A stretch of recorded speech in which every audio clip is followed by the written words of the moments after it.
하나님의 말씀은 마태복음 19장 16절부터 29절 말씀입니다. 어떤 사람이 주께 와서 이르되 선생님이여 내가 무슨 선한 일을 하여야 영생을 얻으리이까? 예수께서 이르시되 어찌하여 선한 일을 내게 묻느냐? 선한 이는 오직 한 분이시니라. 너가 생명에 들어가려면 계명들을 지키라. 이르되 어느 계명이오니까? 예수께서 이르시되 살인하지 말라, 간음하지 말라, 도둑질하지 말라, 거짓 증언하지 말라, 내 부모를 공경하라, 내 이웃을 내 자신과 같이 사랑하라 하신 것이니라. 그 청년이 이르되 이 모든 것을 내가 지켰사온데 아직도 무엇이 부족하니까? 예수께서 이르시되 너가 온전하고자 할진대 가서 너의 모든 소유를 팔아 가난한 자들에게 주라. 그리하면 하늘에서 보화가 너에게 있으리라. 그리고 와서 나를 따르라 하시니 그 청년이 재물이 많으므로 이 말씀을 듣고 근심하며 가니라. 예수께서 제자들에게 이르시되 내가 진실로 너희에게 이르노니 부자는 천국에 들어가기가 어려우니라. 다시 너희에게 말하노니 낙타가 바늘 귀로 들어가는 것이 부자가 하나님의 나라에 들어가는 것보다 쉬우니라 하시니 제자들이 듣고 몹시 놀라 이르되 그렇다면 누가 구원을 얻을 수 있으리까? 예수께서 그들을 보시며 이르시되 사람으로는 할 수 없으나 하나님으로서는 다 하실 수 있느니라. 이에 베드로가 대답하여 이르되 보소서 우리가 모든 것을 버리고 주를 따라사온데 그런즉 우리가 무엇을 얻으리이까? 예수께서 이르시되 내가 진실로 너에게 이르노니 세상이 새롭게 되어 인자가 자기 영광의 보좌에 앉을 때에 나를 따르는 너희도 12 보좌에 앉아 이스라엘 12지파를 심판하리라. 또 내 이름을 위하여 집이나 형제나 자매나 부모나 자식이나 전토를 벌인 자마다 여러 배를 받고 또 영생을 상속하리라. 아멘. 오늘은 Reformed Accent 네 번째 시간입니다. 개혁주의 강조점 첫 번째 시간에는 하나님의 교회에 대한 개혁주의 강조점을 살펴보았습니다.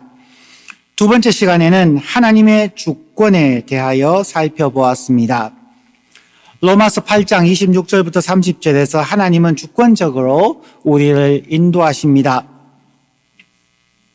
로마서 8장 30절 또 미리 정하신 그들을 또한 부르신 그들을 또한 의롭다 하시고 의롭다 하신 그들을 또한 영화롭게 하셨느니라. 그리고 하나님의 주권은 가장 중요한 한 가지 목적을 성취하기 위하여 역사하십니다. 그 목적이 29절에 나와 있습니다. 하나님이 미리 아신 자들을 또한 그 아들의 형상을 본받게 하기 위하여 미리 정하셨으니 이는 그로 많은 형제 중에서 맏아들이 되게 하려 하심이니라. 하나님의 주권은 우리 모두를 예수 그리스도의 형상과 성품을 본받게 하기 위하여 역사하십니다. 그리고 리폼드 액센트 설교 시리즈의 세 번째 시간에는 하나님의 주권과 언약이 어떻게 연결되어져 있는가에 대하여 살펴보았습니다. 하나님의 주권은 하나님과 사람들 사이에 맺은 언약의 순종과 불순종에 의하여 영향을 받습니다. 사람들이 언약의 규정을 순종할 때에는 축복하심과 은혜가 넘치지만 불순종할 때에는 심판이나 혹은 다른 길, 얼터너티브를 마련하십니다. 하나님의 성품의 가장 중요한 부분이 faithfulness, 신실하심임을 지난 주일에 강조하였습니다. 그러므로 모든 그리스도인들의 성품에서도 가장 중요한 것이 자신이 맺은 언약은 반드시 지킨다라는 신실함임을 성경은 거듭 강조하고 있습니다. 오늘은 Reformed Accent의 네 번째 시간으로 하나님의 주권과 언약에 대한 신실함이 결국 추구하는 길이 무엇인가에 대하여 살펴보겠습니다. 오늘 성경 본문은 마태복음, 마가복음, 누가복음 모두에 나오는 내용입니다. 마태복음 19장 16절부터 29절 말씀을 중심으로 살펴보겠습니다. 첫 번째는 우리의 관심과 예수님의 관심의 차이에 대해서 살펴봅니다. 오늘 본문의 내용은 본문의 앞뒤 내용을 표면적으로만 읽으면 내용의 뜻이 일치하지 않아 보입니다. 등장인물에 대한 설명에서 마태복음은 어떤 사람, 청년이라고 기록하고 있고 마가복음은 어떤 관원이라고 기록하고 있습니다. 그는 젊고 경제적으로 부자였습니다. 사회 신분으로는 관리였습니다. 사회에서 부러울 것이 없는 사람이었습니다. 그리고 오늘 본문을 보면 그는 어려서부터 신앙생활을 열심히 하여서 성경 말씀을 순종해왔던 소위 말하는 교회 오빠 스타일이었습니다. 믿음도 좋았고 열심도 대단하였습니다. 그런데 이 부자 청년의 마음에 항상 불안함이 있었습니다. 신앙생활은 열심히 하고 있는데 자신이 영생을 얻었는지, 천국을 갈 수 있는지, 소위 말하는 구원의 확신이 없었습니다. 16절 말씀을 보면 어떤 사람이 주께 와서 이르되 선생님이여 내가 무슨 선한 일을 하여야 영생을 얻으리이까? 생각해 보십시다. 영생을 얻기 위하여 무엇을 하여야 할까요? 예수님을 믿고 영접하여야 할까요? 영생은 하나님을 믿는 것과 매우 밀접한 연관이 있습니다. 그런데 예수님의 대답은 너무나 의외였습니다. 18절에서 예수님은 대답합니다. 이르되 어느 계명이오니까 예수께서 이르시되 살인하지 말라, 간음하지 말라, 도둑질하지 말라, 거짓 증언하지 말라. 19절에서는 너의 부모를 공경하라. 너의 이웃을 너의 자신과 같이 사랑하라 하신 것이니라. 예수님은 영생을 어떻게 얻느냐는 질문에 대하여 10계명의 두 번째 부분인 이웃 사랑에 대하여 말하고 있습니다. 예수님은 부자 관원의 질문에 동문서답을 하고 있는 것 같습니다. 이상하지 않습니까? 부자 관원은 또 이렇게 대답합니다. 20절에 그 청년이 이르되 이 모든 것을 내가 지켰사온데 아직도 무엇이 부족하니까? 부자 관원 청년은 자신의 종교 생활에 대하여서 매우 자랑스러웠을 것입니다. 부자 관원 청년이 자신의 신실한 삶에 대하여 예수님께서 칭찬해 주시기를 원했을까요? 아니면 자신의 성실한 삶에도 불구하고 여전히 구원의 확신에 대하여 불안하였기 때문에 예수님께 이런 질문을 하였을까요? 예수님은 이제 그에게 치명적인 명령을 하십니다. 21절 말씀, 예수께서 이르시되 너가 온전하고자 할진대 가서 너의 소유를 팔아 가난한 자들에게 주어라. 그리하면 하늘에서 보화가 너에게 있으리라. 그리고 와서 나를 따르라 하시니. 그 예수님의 명령을 들었을 때에 부자 관원 청년은 몹시 괴로워하였습니다. 마치 낙타가 힘이 들어서 입술을 실룩실룩하며 어렁거리는 것 같은 그러한 모습이었습니다. 22절 말씀에 그 청년이 재물이 많음으로 이 말씀을 듣고 심히 근심하며 가니라고 말합니다. 영생과 이웃 사랑 사이에 어떤 연관이 있습니까? 우리 그리스도인들은 오직 믿음으로 구원을 받는다고 알고 있습니다. 그러면 예수님의 대답이나 명령은 이상한 것이 아닐까요? 사람들의 관심은 영생 혹은 구원의 확신에 있습니다. 그런데 예수님의 관심은 다른 것 같습니다. 오늘 성경 본문에서 예수님께서 강조하시는 그리스도인들의 삶은 무엇일까요? 지금까지 본문의 내용을 요약해 드렸다면 이제 예수님의 관심에 대하여 살펴보려고 합니다. 예수님의 관심은 주권과 언약과 하나님의 나라입니다. 그래서 리폼드 액센트 개혁주의 강조점의 세 가지를 얘기한다면 첫 번째는 하나님의 주권, sovereignty of God. 두 번째는 언약, covenant. 세 번째는 하나님의 나라, kingdom of God입니다. 오늘 설교의 도입부에서 질문하였습니다. 하나님의 주권과 언약에 대한 신실함이 결국 추구하는 길이 무엇인가? 라는 질문입니다. 리폼드 액센트의 첫 번째인 하나님의 주권과 리폼드 액센트의 두 번째인 언약은 결국 리폼드 액센트의 세 번째인 하나님의 나라를 이루어가는 목적성을 가지고 있습니다. 오늘 성경 본문의 구조를 이해하시면 예수님의 관심을 이해하실 수가 있을 것입니다. 마태복음 19장 16절부터 29절은 신학적으로 inclusio라고 하는 구조로 되어져 있습니다. 마치 샌드위치처럼 첫 부분이 번 빵이 있고 마지막 세 번째 부분이 다시 번 빵이 있습니다. 그리고 저 중앙 부분에 야채와 고기가 들어가 있습니다.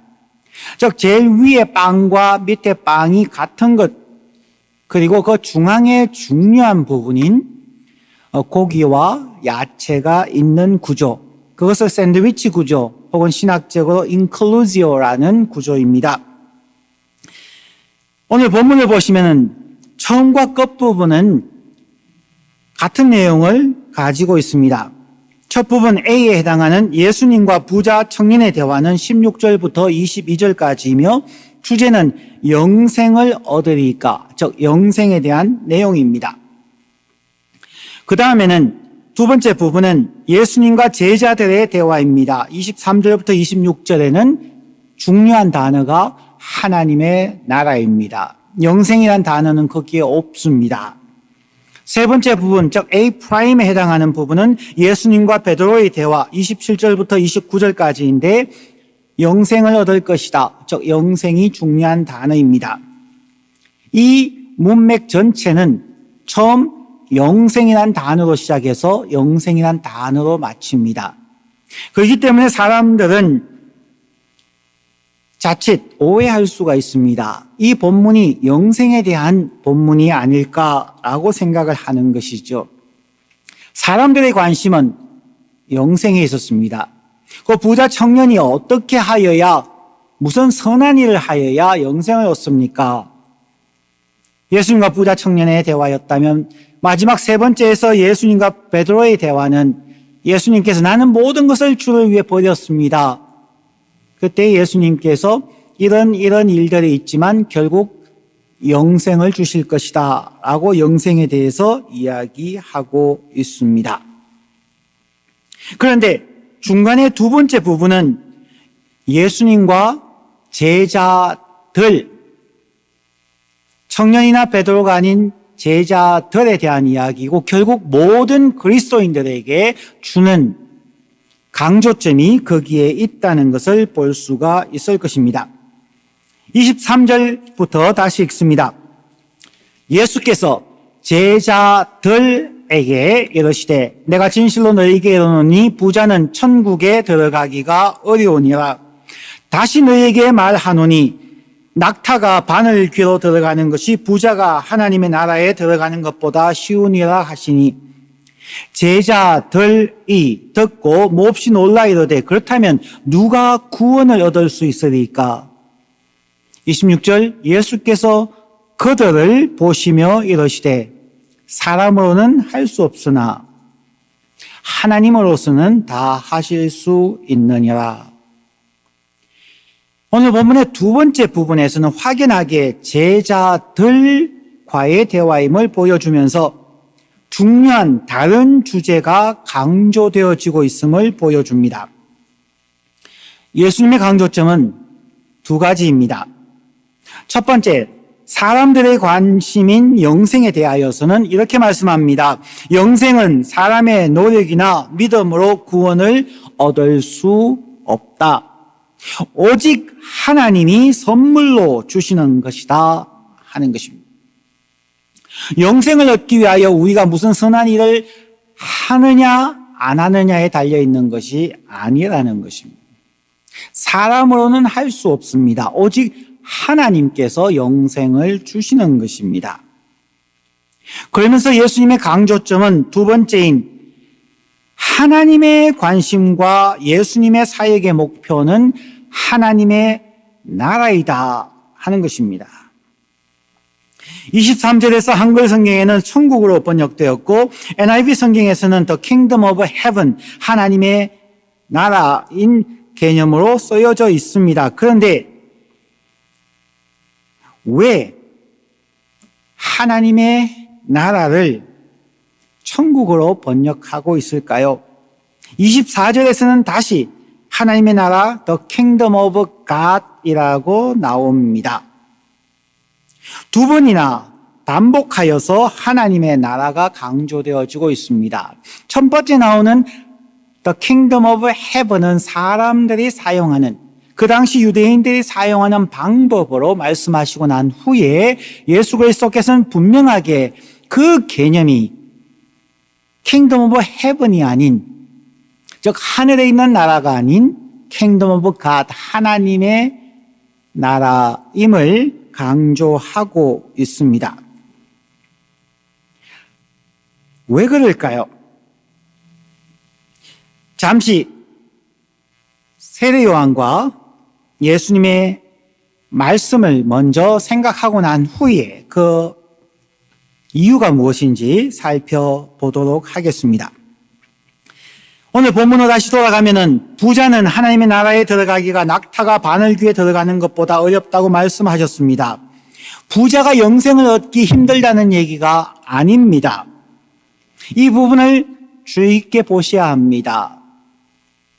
부자가 천국에 가기가 힘든 것이 아니라 부자가 하나님이 다스리는 나라에 들어가기가 힘들다는 것입니다. 부자나 가난한 자가 영생을 얻는 것은 무슨 선한 일을 함으로 얻을 수 있는 것이 아닙니다. 그것은 오직 하나님의 주권이며 하나님의 은혜입니다. 그러므로 영생, 구원의 확신은 우리가 어떻게 할 수 있는 것이 아님을 예수님께서 먼저 강조하십니다. 그러므로 우리가 어찌할 수 없는 영생에 대하여 불안해하지 말고 이 땅에서부터 영원으로 이어지는 하나님의 나라, 하나님이 다스리는 나라를 위하여 살라는 것입니다. 자, 세례 요한의 선언과 예수님의 첫 선언이 무엇입니까? 마태복음 3장 2절 말씀에 세례 요한이 외칩니다. 회개하라, 천국이 가까이 왔느니라. 마태복음 4장 17절에서 예수님의 첫 번째 외침도 마찬가지입니다. 이때부터 예수께서 비로소 전파하여 이르시되 회개하라, 천국이 가까이 왔느니라. 영어 성경에도 마찬가지입니다. From that time on, Jesus began to preach, repent, for the kingdom of heaven has come near. 원래 성경에서도 The kingdom of heaven이라고 헬라어로 쓰여져 있기 때문에 번역이 천국으로 번역되어져 있습니다. 그런데 여기서 말하는 천국은 단순히 죽어서 가는 곳을 의미하지 않습니다. 한글 성경이나 한글 찬송가에서 The kingdom of heaven 혹은 God을 전부 죽어서 가는 하늘나라로 번역해 놓았기 때문에 하나님의 관심이나 예수님의 사역의 목표가 이 땅에서부터 영원으로 이어지는 하나님의 나라라고 생각하지 아니하고 죽어서 가는 천국이라는 개념으로 생각을 하게 되고 그 과정 속에서 우리가 확신을 가지지 못하기 때문에 전전긍긍하는 경우가 참 많이 있습니다. 왜 회개하라 천국이 가까이 왔느니 이라고 말씀했을까요? Repent, the kingdom of heaven is near. 이유를 아셔야만 하겠습니다. 구약에서부터 우리가 쭉 아는 바로 유대인들은 하나님의 이름을 부를 수도 없고 쓸 수도 없었습니다. 하나님의 이름을 망령되이 일컫는 것은 하나님의 심판을 받는 행위입니다. 그래서 성경에 보면은 하나님의 이름이 거의 나타나지 않습니다. 나는 스스로 있는 자다 하는 그 한 부분이지 나머지 부분들은 우리가 하나님에 대한 감사의 표현으로 사람들이 만든 이름들이지요. 에베네셀, 임마누엘, 그 외 수많은 이름들은 하나님이 우리와 함께 하십니다라는 신앙 고백으로 사람들이 만든 것이고, 에베네셀, 하나님께서 여기까지 날 도우셨습니다 하는 것도 우리의 감사의 신앙 고백입니다. 저희들도 어려서부터 많이 배워왔던 부분이 있죠. 성경의 저자들이 하나님이라는 단어가 나오면은 몸과 마음을 새롭게 하고 경건한 마음으로 썼다고 이야기합니다. 그것도 가시라는 단어인데 그것조차도 사람들은 거의 쓰지 않았습니다. 그러한 구약과 유대인들의 전통과 종교적 관습 때문에 그들은 하나님이라는 가시라는 단어를 거의 사용하지 않고 하나님을 의미하는 다른 단어들을 사용해 왔다는 것입니다. 그래서 The Kingdom of God이라고 하나님의 나라라고 써야 하는데 하나님이라는 단어를 그들이 쓸 수 없었기에 하나님을 상징하는 단어로서 Heaven이라는 단어를 쓰게 되었다는 것입니다. 그러므로 세례 요한이나 예수님이 처음 시작할 때에 회개하라 천국이 가까웠느니라 라고 말씀하시고 기록되었지만 예수 그리스도의 사역이 시작되어지고 하나님의 뜻을 나타내시며 많은 기적을 행하시며 서서히 Kingdom of Heaven이라는 단어가 Kingdom of God이라는 단어로 천국이라는 단어가 원래의 의미인 하나님의 나라로 다시 설명하고 선언해 가고 있다는 것입니다. 예수님께서는 오늘 본문에서도 부자 청년과 동일한 내용의 말씀을 합니다. 사람이 어찌할 수 없는 영생에 대하여 전전긍긍하지 말고 우리는 이미 하나님의 선택하심과 하나님의 은혜 가운데 구원받은 자로서 하나님이 다스리는 나라에서 우리가 살아가고 이 하나님의 나라의 확장을 위하여 살아야 된다는 것입니다. 부자 청년에게 너의 모든 것을 팔아서 가난한 자에게 주라는 것이 죽어서 가는 천국과 어떤 연결이 있을 겁니까? 어떤 사람들은 이야기하기를 우리의 보물을 하늘에 쌓아두라고 이야기하면서 그것을 연결시키려고 합니다. 하지만 그 소유를 다 팔아서 가난한 자에게 주는 것은 이 땅에서 하나님이 다스리는 나라, 하나님이 다스리기에 가난한 자와 부자가 함께 할 수 있고 부자가 자기의 것을 나누어서 하나님의 사랑으로 가난한 자들에게 나누어 주고 그러면 나는 이 땅에서부터 예수 그리스도를 따르는 하나님의 사람이라는 것을 실천하며 살라는 도전입니다. 그러므로 하나님의 나라는 매우 중요합니다. 하나님이 다스리는 나라를 위하여 우리는 하나님의 주권을 인정하며 하나님의 주권에 따라서 우리를 미리 정하시고 부르시고 의롭다 하시고 영화롭게 하시며 우리를 하나님의 나라의 일꾼으로 부르셨습니다. 그리고 하나님의 나라의 성취를 위하여 하나님 나라의 일꾼들로 에이전트로 우리를 부르셨습니다. 하나님이 다스리는 나라를 하늘에서 이루어진 것처럼 이 땅에서도 이루어지게 하기 위하여 하나님의 일꾼들에게 가장 필요한 것은 하나님의 성품 중에 가장 중요한 신실하심, faithfulness입니다.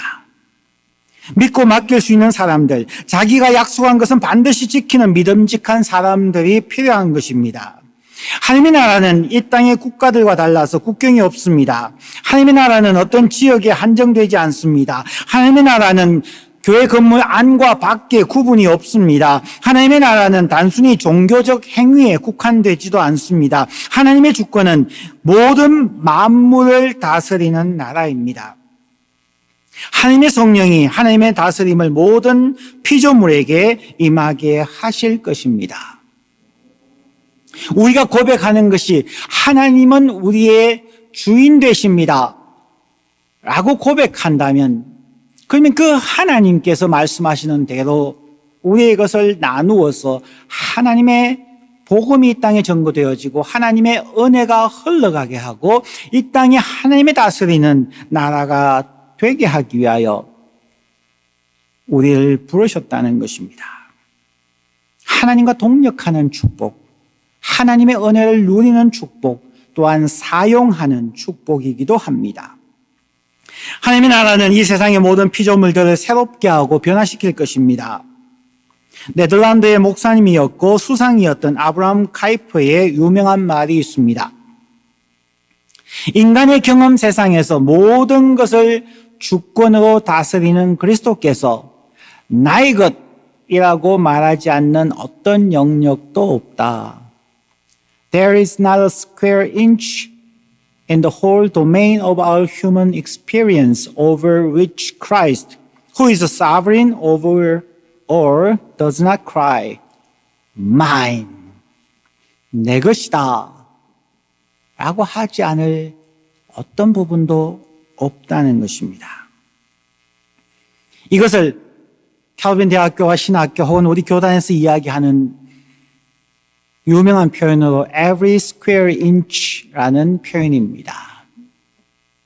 inch라고 하는 것은 아주 작은 부분이죠. 모든 것이 하나님이 통치하시는 하나님의 나라라는 것입니다. 예수님은 하나님의 나라를 회복하기 위해서 오셨습니다. 예수님께서 죄의 권세를 이기시고 악을 다스리는 것은 하나님의 나라가 이곳에 임하였다는 것을 알리는 정표였습니다. 아직도 죄와 고통들이 존재하지만 예수님께서 시작하신 하나님의 나라는 이 세상을 변화시키고 회복하시고 완성하실 것입니다. 이 일을 위하여서 하나님께서 우리를 미리 정하시고 부르시고 의롭다 하시고 영광스럽게 하셨고 그리고 하시고 계십니다. 오늘 말씀을 요약하며 정리하고 마칩니다. 리폼드 액센트의 세 가지. 첫 번째, 주권. 하나님께서 미리 아시고 부르시고 의롭다 하시고 영화롭게 하시는 하나님의 주권입니다. 그 목적은 모든 사람이 그리스도의 형상을 회복하게 하기 위함입니다. 리폼드 액센트의 두 번째는 언약, 카버넌트입니다. 하나님과 나, 그리고 나와 이웃과의 관계에서, 그리고 더 나아간다면 내가 한 말에 대하여 나와 나 자신과의 관계에서의 약속과 책임의 관계를 형성하는 것이 언약입니다. 이 목적은 하나님과의 약속을 지키고 이웃과의 약속을 지키고 내가 내 입으로 한 그 말에 대한 약속을 지키는 신실함입니다. 기독교는 이 신실함 위에, 언약 위에 세워지고 있습니다. 리폼드 액센트 세 번째는 하나님의 나라입니다. 모든 만물을 다스리시는 하나님의 통치하심을 회복하는 것입니다. 모든 생명이 예수 그리스도를 주라고 고백하는 주 되심, 롤더십을 이루어 가는 것입니다. 우리 연회교회 성도님들이 더 이상 부자 관원 청년이나 베드로처럼 영생에 대하여 안절부절하지 말고 하나님의 나라의 일꾼으로 하나님과 함께 일하고 하나님과 함께 기뻐하며 하나님의 축복을 누리시기를 간절히 축원합니다. 이 일을 하나님께서 하실 것입니다.